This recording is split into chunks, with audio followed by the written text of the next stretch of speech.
extraído da coleção de livros intitulada de O Livro do Corretor de Imóveis, de Augusto Rastenreiter. Olá! Hoje a gente vai fazer um episódio de um assunto super importante para quem é corretor de imóveis, o Seguro de Responsabilidade Civil Profissional, o famoso RC Profissional. A gente tem um material bem completo aqui e a nossa missão é entender por que essa ferramenta é tão indispensável mesmo, né? Para começar, o que é exatamente esse seguro assim, na prática? Olha, de forma simples, é uma proteção financeira. Essencialmente, ele vai reembolsar custos, sabe? Defesa, indenizações. Caso o corretor, claro, sem intenção, acabe causando algum prejuízo para um cliente ou até para um terceiro, fazendo o trabalho dele. E isso é muito importante porque, vamos combinar, transação imobiliária envolve valores altíssimos, né? E os riscos são grandes. Qualquer falha pode gerar um processo, um prejuízo financeiro bem pesado para o corretor. Nossa, faz todo sentido. E que tipo de falha, assim, ou erro é mais comum que esse seguro cubra? Imagino que não seja só um engano simples. Não. É bem abrangente. Cobre desde aqueles erros e omissões mais clássicos, tipo uma análise de documento que não foi bem feita, passar uma informação errada sobre zoneamento, por exemplo, ou errar na hora de escrever uma cláusula no contrato, omitir um dado importante na negociação, sabe? Até falhas na própria intermediação mesmo, tipo o cliente perde o sinal por uma questão que foi responsabilidade do corretor.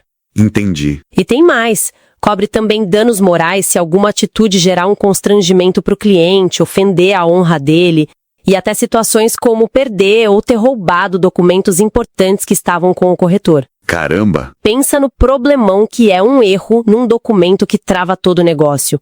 O prejuízo pode ser gigante. Com certeza. E fora essa questão da segurança financeira que já é enorme, tem algum outro benefício em ter o RC profissional? Algo além de cobrir o prejuízo em si? Ah, tem sim, com certeza. Hoje em dia, ter um seguro desses é quase um selo de qualidade, vamos dizer assim. Mostra que o profissional é sério, é cuidadoso com o cliente. Isso passa uma segurança muito grande, sabe? Fortalece a imagem do corretor. Pode até ser um diferencial na hora de fechar negócio. Interessante isso da imagem profissional. E quando a coisa aperta, quando precisa acionar o seguro, que tipo de ajuda prática o corretor recebe? Além de, claro, pagar a indenização, o que mais a pólice costuma oferecer? Geralmente, a cobertura é bem completa. Ela inclui os custos de defesa, que é super importante, honorários de advogado, custas do processo, perícia, tudo isso. Cobre as indenizações em si, né, seja por dano material ou moral, e também valores de acordos, tanto judiciais quanto fora da justiça, mas sempre com o ok da seguradora. Certo. E tem uma coisa que está ganhando muita relevância. Cobertura para danos à reputação. Ajuda a pagar ações para tentar diminuir o estrago na imagem do profissional, sabe? E, dependendo da pólice, algumas até cobrem prejuízos causados por atos dolosos de funcionários. Mas isso já é mais específico, varia bastante. Entendi. E como funciona na hora H? Digamos que um corretor recebe lá uma reclamação de um cliente. Qual o passo a passo com a seguradora? O primeiro passo, e mais importante, é avisar a seguradora na hora, assim que receber a reclamação. Isso é o que a gente chama de aviso de sinistro. Aí a seguradora vai analisar tudo, ver se a situação está coberta pela apólice que ele contratou.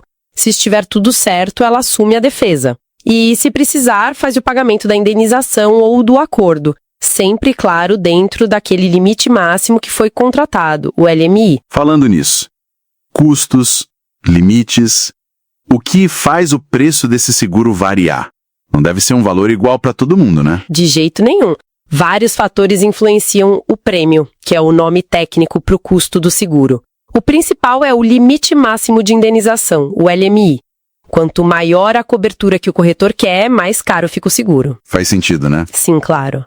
O faturamento anual, seja do corretor autônomo ou da imobiliária, também conta, porque reflete o volume de negócios, o tamanho do risco envolvido e o histórico. Se o corretor tem um bom histórico sem ter acionado o seguro antes, isso pode ajudar a baixar o custo. E a franquia, né? Exato, bem lembrado. A franquia, que é aquela parte do prejuízo que o próprio segurado paga, também influencia. Geralmente, quanto maior a franquia, menor o valor do prêmio anual.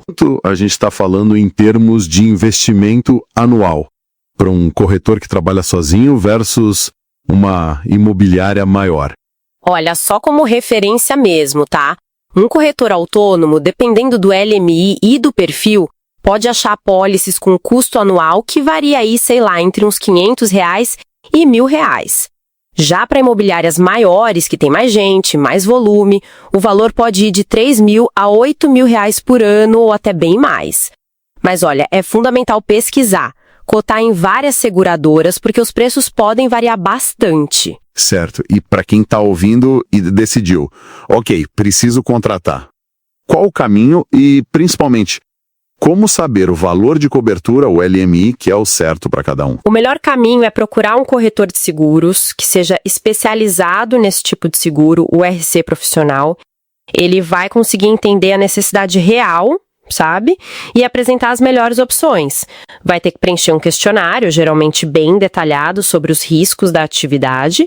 Aqui no Brasil tem várias seguradoras boas que oferecem, tipo Porto Seguro, Tóquio Marine, Allianz, Mafre, Zurich, Chubb, AEG, tem bastante opção. E o valor da cobertura? O LMI? O LMI não tem receita de bolo. Depende muito do perfil, qual o volume de transações, qual o valor médio dos imóveis. Quem trabalha com imóvel de luxo, por exemplo, vai precisar de um LMI bem maior, né? A complexidade das operações também conta, se tem alguma exigência específica em contrato com parceiros e a própria avaliação de risco que o profissional faz para si mesmo. E quais são os valores de LMI que a gente mais vê por aí, no mercado? Para corretores autônomos, é bem comum ver LMI na faixa de R$100.000 a R$500.000. Agora, para imobiliárias, os limites já são bem mais altos, começam ali nos R$300.000, mas podem chegar a 5 milhões ou até mais, dependendo do porte da empresa. É sempre bom olhar também o valor da franquia, como a gente falou, e se tem algum sublimite para coberturas específicas, tipo um limite menor só para dano moral ou só para custos de defesa. Tem que ver os detalhes. Entendi. Se a gente conectar tudo isso, fica claro, né? A ajuda de um corretor de seguros que entende do riscado é fundamental. Ele vai ajudar a definir o LMI certo, escolher a apólice que realmente protege, de acordo com a realidade daquele profissional ou daquela imobiliária. Porque escolher um LMI baixo só para economizar um pouquinho agora pode sair muito caro lá na frente, se acontecer um problema sério. Então, resumindo tudo isso, fica bem claro que o RC profissional não é só uma despesa, né? É muito mais um investimento na segurança financeira, na tranquilidade para trabalhar e na própria reputação no mercado imobiliário, que é tão competitiva. E isso até deixa a gente com uma pulga atrás da orelha para pensar. Se as apólices já estão cobrindo coisas como danos à reputação e até atos dolosos de colaboradores, será que essa ideia de responsabilidade profissional está se expandindo? Quer dizer, indo além do erro técnico individual e começando a englobar também a gestão da imagem, a gestão da equipe como um todo nesse setor. Fica aí a reflexão.